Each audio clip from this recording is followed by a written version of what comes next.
Just a few miles inland from Monterey Bay in California, this is the Champions Spark Plug 300K. Hello and welcome. From the lowest point on the circuit up to the top of the hill. You see Danny Sullivan lined up, bringing the field through. As a yellow flag start, no start as they come around. The starter stand is actually tucked up underneath that bridge, so they come back into alignment. Safe move on the restart. Always a moment of apprehension because the front begins to surge, and then the rest of the rows notice that it's not a start.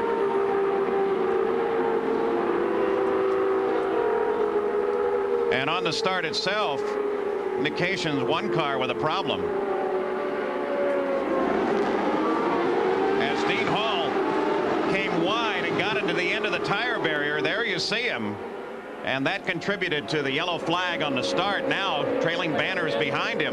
He will go around the circuit with that tire barrier there. He may not have suffered any real damage. Again, Danny Sullivan brings the field down on the pole and watching for the green flag. And the green comes out, and this time we are racing. Look at Mario squeeze Sullivan down. Sullivan on the grass, on the sand here. No grass, but Mario, oh, they touch wheels. They touch, and it puts Mario off the track. Andretti Jr. comes in to challenge with Mario now as the fight develops for second place behind Sullivan, and little Al drops a wheel off as he starts to challenge Mario, but now he drops back into third place. Oh, a brave move by Al Jr., but he saw that Mario was out of his stride exiting turn 2, and he tried to go outside of him at turn 3. A brave move, but I think Al Jr. is able to make brave moves today because in the past, the last 3 races, certainly, he's had conservative. As they begin climbing the hill now, that's Rahal running in 4th. Right behind him is Michael Andretti, and then Rick Mears. Up to the top of the hill, the blind corner into the corkscrew. And look at that. As they sweep downhill, Derek, the first couple of times, as look at Mario Andretti pulls to the side of the circuit. Must be something mechanical because he suddenly slowed. It's like as if the engine is completely gone dead in that car. But Andretti, another disappointing day. Well, disappointing not only for Mario. There's a contest held among the motorsports journalists on who will finish higher, Michael or Mario, each race. And Michael Knight, the publicist for that team, said that for the first time this year, more journalists chose Mario to finish in front of Michael. Now you ride on board with Michael, who chases Rahal. There's Teo Fabi. Porsche has announced they will concentrate now on other efforts for next year, most specifically Formula One, and the IndyCar effort will cease. So what happens to Teo Fabi? He wants to drive in an IndyCar. He wants to win the Indianapolis 500. So he's certainly shopping around. At this time, there's no definitive word on where Teo will be next season. Of course, John Andretti's deal is all tied up for next year as he goes over to Hall, VDS, and picks up the Pennzoil sponsorship. And boy, look at them as they work their way through traffic as Mike Groff sits just ahead. Mears gets past Groff, and Fittipaldi gets bottled up for the moment. Oh, look at Fabi. Had to look down the inside of Emerson Fittipaldi there because Fittipaldi had to come way off the par to avoid Randy Lewis. Now the Porsche comes down the inside. John tries to follow him through, but oh, I think he just made it. Saw that red car and thought it was Groff. It's Lewis, who also is looking for an opportunity next year. He's not yet announced with anybody. In fact, he's talking about creating his own team for the next season. Spectacular run in the Indy cars. And on board with Scott Brayton as he comes into the pits, 19 laps complete. And obviously it's not routine. You heard the engine shut down, and already the crew is going to take the cowling and side pod covers off of the car. So Scott Brayton in for some repairs that are going to devastate his day here at Laguna Seca. Not a good, but still, he comes into the pits after the repairs. Well, there's some smoke at the back, and the fire extinguisher goes to work on it. So it looks like that stop was only a precursor to what, well, there you are. You want to talk about a fire, at least it's a lot of steam, and they're going to get Matsushita. Well, they're going to leave him in the car while they try to figure it out. He'll stay with it. He, by the way, will stay with this team for next year. He's looking forward to a sophomore season in the Indy cars. Okay, excellent pit stop. Now the pressure comes squarely on the shoulders of everybody that's going to service Danny Sullivan, who's in right now for his quick service, hopefully. And Danny Sullivan on the pit road now and heading up toward the Penske pits, the last pits on the line. Here is Lynn St. James. Danny Sullivan has brought the car in, and there was a lot of confusion down here in the Penske pits because Danny and Emma were pitted right next to each other. And even though there was a 20-second lead and they're not making any change to the car, they wanted to make sure Danny had a clean shot not coming all the way in. They've got to get all those 38 gallons of fuel in. Danny was doing all the fuel mileage testing. 16.5 second stop. They got the fuel in, and he's up the hill and out. Yeah, and he's out way ahead of Allinger Jr., who just now begins that climb up the hill. 2 years ago, Danny Sullivan led for the first 28 laps of this race, then pitted, then went on to win. Well, he's not nearly as far ahead as I would have thought. There's a car between them, but Allinger Jr. is definitely still in this contest and right behind Danny Sullivan. 2 years. And now with their stops complete, the battle continues for 5th place. Rick Mears comes up to challenge Fittipaldi and very neatly gets around Fittipaldi for 5th. Very difficult maneuver to make into turn 6. It is an uphill rise. They do about 160 miles an hour up into that turn, but Mears did get down the inside, and Emerson quite rightly gave him the room he needed. Otherwise, we could have had some inter-team trouble or rivalry there. Yeah. Dean Hall as he closes up behind Guido Dacco, so they finally got the Hall car working once again. That tells you why his crew is honored here by their peers today.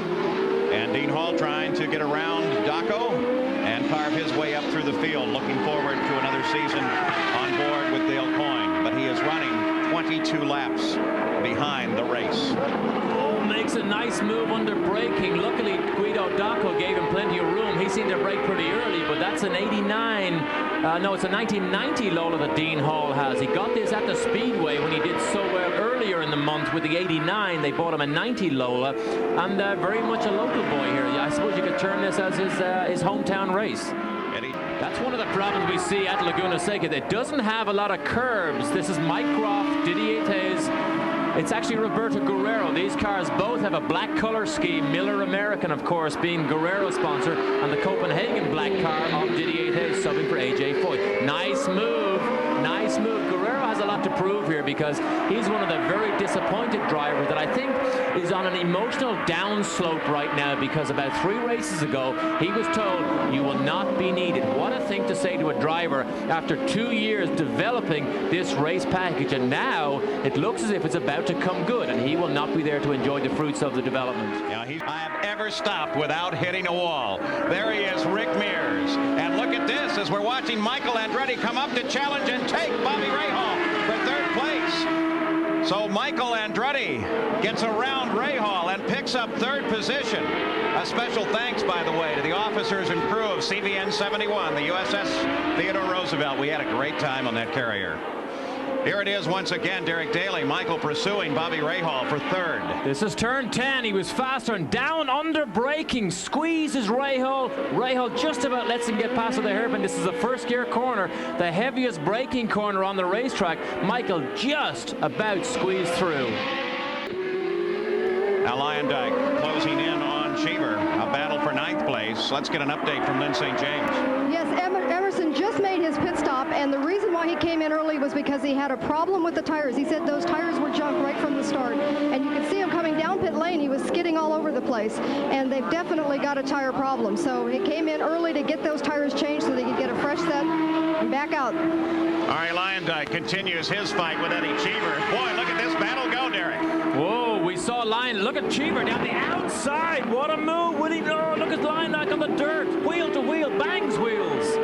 Eddie Cheever continues to fight with Luyendyk, a battle for 9th place. And boy, these guys are taking this seriously.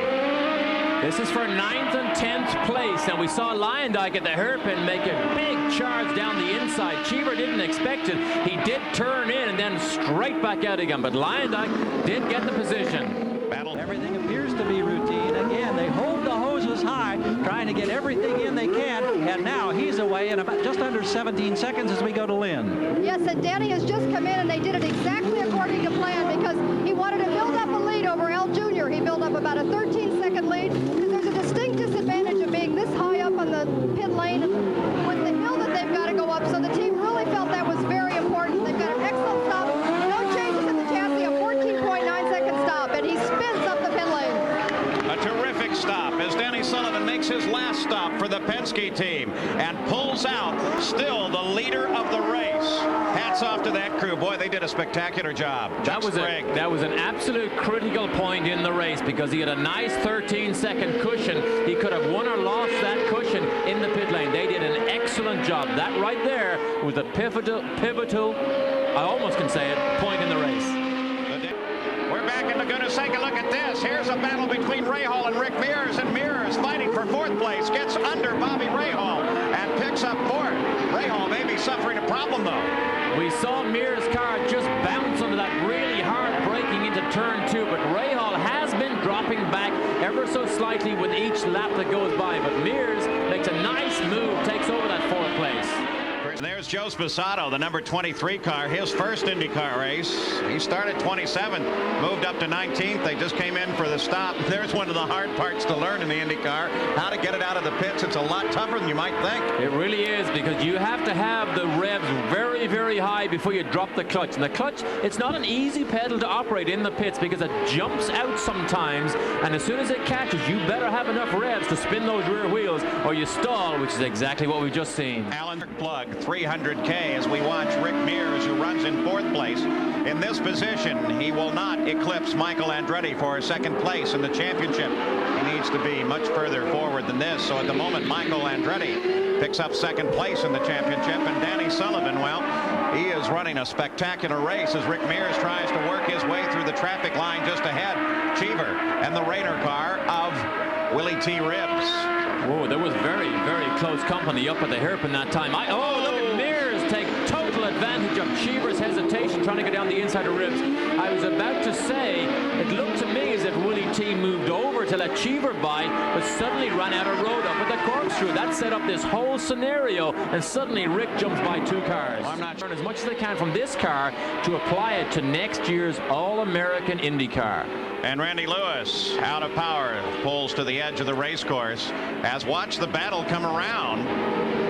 Looks like two cars. Looks like Guerrero is in trouble here also. Guerrero is smoking. That Alfa Romeo is done for the day. So two cars slowing the circuit. Bossell moves past. Scott Pruitt is here at the track watching the True Sports organization. He hopes to be in one of their cars in the next couple of weeks as Guerrero climbs the hill. The day and the engine definitely done there. Michael Andretti moves past. Now Rick Mears cycles his way past, but carefully. Whoa. Mears not happy with that. Roberto came right across, slammed the door on Rick. Now he has moved offline. That looks like, I know it's oil smoke. I hope there isn't too much oil coming out of that car because he needs to stay offline because it'll ruin the racetrack. It's on fire. Fire at the back of Guerrero's car. Now, if he keeps moving, that fire should just stay there. Well, but it's growing pretty quickly. We'll keep an eye on Roberto Guerrero. That's an oil fire. The oil has got onto the headers, and they're so hot. We mentioned the heat earlier on, that it's caught fire with everything. Now, I hope he doesn't go into the pit lane because there may be fuel around the pit lane. He needs to get to a fire extinguisher. Roberto Guerrero, his hand in the air, indicating that he is definitely slowing on the course. The fire beginning to build as he pulls on at least to the entrance of the pit road. And Gary Gerould watches him as he comes around the corner. Of course, he probably does not know that car is on fire. Yeah, we're here. So Roberto Guerrero comes to a stop. Gary Gerould, can you see this? Well, Paul, we're trying to weave our way through bodies so that we can get a look as he shuts the engine down. There are officials, there are crew workers, there are buckets of water. They've got everything extinguished from the external side. Now, when they peel the bodywork off frequently, sometimes some of that oil will reignite and pop back up, but they've got everybody there to keep a close tab on it. If that's the case, Roberto crawls out in his final ride for Alfa Romeo, and certainly bitter disappointment for the very popular and the very personable young man. And Scott Goodyear comes off of the course. Sits on the edge. He was running in 11th place. And he's asking for a tow. Can you get me back on this course? Signaling across the way to the corner workers. The young Canadian who perhaps in any other year other than with the presence of Cheever would have been Rookie of the Year. That's one of the corners. We saw Guerrero drop the oil. So I wonder, did Goodyear spin on oil laid down by Guerrero's engine blow up? So 78 laps are now complete. Alonso Jr. in second. Danny Sullivan has led from the green flag. Will he sweep here at Laguna? We'll be back for the finish. As we take a look at Scott Goodyear coming down through turn 2, just lost it, backed it off the course, and hopefully will get restarted before the checkered flag comes out here. But earlier on, I think that's probably contributed to Goodyear's spin. Jeff Wood, turbocharger apparently let go. That's steam coming out of the back of the car from the tremendous heat of the turbocharger. His day is done. Jeff Wood also looking for a good ride in the IndyCars next season. And you see it there off to the right side, but Mears is closing down inching closer, under braking particularly, closer, ever closer to Michael. Mears right on the back of Michael Andretti as Michael lines up to come around Mike Groff in the 50 car. Groff needs to move out of the way, which he does. No, I think Michael got slow. Look at Mears on the outside. Mears tries Michael Andretti as they climb to the top of the hill. Michael and Rick bound on the brakes together. Michael almost comes off the course at the top of the corkscrew, but Rick Mears gets by on the inside, and Mears picks up third place from Michael Andretti. Now they sweep down the hill, and you know Michael is going to try to come back fast. A moment's hesitation by Michael Andretti when he caught Mike Groff at turn 6, cost him that position, but Rick was so good to go to the outside, and look what happened to the corkscrew. Locked up that left front, tires smoking, both just about made it down through. 81 laps complete for the leader, Danny Sullivan, and Rick Mears makes his move right at the end here, getting around Michael Andretti, and it doesn't seem, for the moment at least, that Michael is capable of doing much about it, but he does close him in. Let's take a look at it. They were climbing the hill. Mears darted to the inside alongside Michael. But look at the yellow flag. It was a yellow flag. We don't know what that's for. You're not allowed pass under yellow, so I don't know what's going to happen here, but Rick Mears locks up that left front at the corkscrew, takes away third place. Michael did have his hand up as Rick came past. I don't know if he was telling him to go ahead and come past under the yellow, or if he was angry at Rick for trying him in that yellow zone. I would say he was shaking his fist, saying to Rick, why are you trying me under yellow? You're not allowed to pass under yellow. As we look at it again, there's Rick Mears. Now watch Michael Andretti as they come to the top of the hill. Both locked up the front brakes. Michael Andretti trying to the inside of Mears, while Mears trying the faster approach to the corner. And both locked the front ends. Michael kept on the brake just a little bit longer. Of course, he had the tighter entry into the corner. There was a yellow flag. That's where we saw Jeff Wood blow up his engine. There is a kart safety vehicle out there, so I would think Roger Penske is going to be in conversation with the kart officials. All right, now take a look. This is on board with Michael Andretti. Michael sees the yellow. He's pointing at the yellow flag, I believe. He is telling Rick, look at the yellow flag. Now, Rick would be so busy coming up that hill, watching exactly the line he's on. It is feasible that Rick did not see that yellow. It'll be interesting to see whether the kart officials call that as a pass on the yellow flag. Rick very definitely came by on the caution, and Michael tried to point it out to him as he moved past.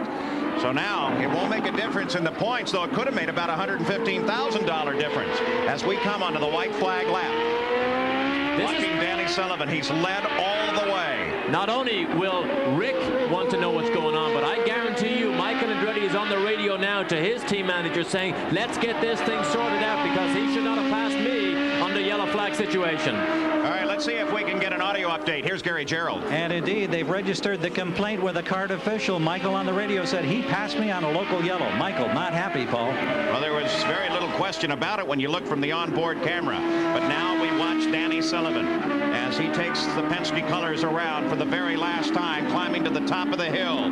This is certainly going to give him some negotiating room when he starts talking about his ride for next year and whoever it may be with. Luyendyk just getting under Eddie Cheever for 9th place. So Arie Luyendyk still battling with Cheever as they come to the line. Oh, look at Cheever get sideways under acceleration, tries the inside, tries the outside. And still trying him as they come through too. They come down with slower traffic line just ahead, and Cheever locks the brakes into the corner, comes wide in the corner, and Luyendyk has a position, and there is the checkered flag for Danny Sullivan, and Sullivan from green to checkered leads it all the way at Laguna Seca. What a perfect copybook weekend for Danny Sullivan in a situation where he's in heavy negotiations for his ride for next year. He's now said to everybody, I was on the pole, look how dominant I was, pay me what I want. Yeah, I'm just going to have to move that decimal point over a few positions. On board with 2nd place now. The new PPG IndyCar World Champion, it's Al Unser Jr. as he takes the checkered flag, coming across the line 29 seconds behind Danny Sullivan in 2nd place. And Rick Mears, he comes to the final corner, making that final turn in as the 1990 season comes to a close. And Michael Andretti, and Mears is out of fuel. He slows down. Michael Andretti comes around him at the line. Michael Andretti passes Rick Mears at the line for 3rd place. My word, did you see how quickly Michael closed on Rick when he realized that Rick was not moving fast at all and jerked the car to the inside? And here comes Arie Luyendyk as he leads Eddie Cheever across the line, 9th and 10th place finish. So the checkered flag is out. The season is over. Danny Sullivan has won Flag the Flag at Laguna Seca. We'll be back to talk with him right after this.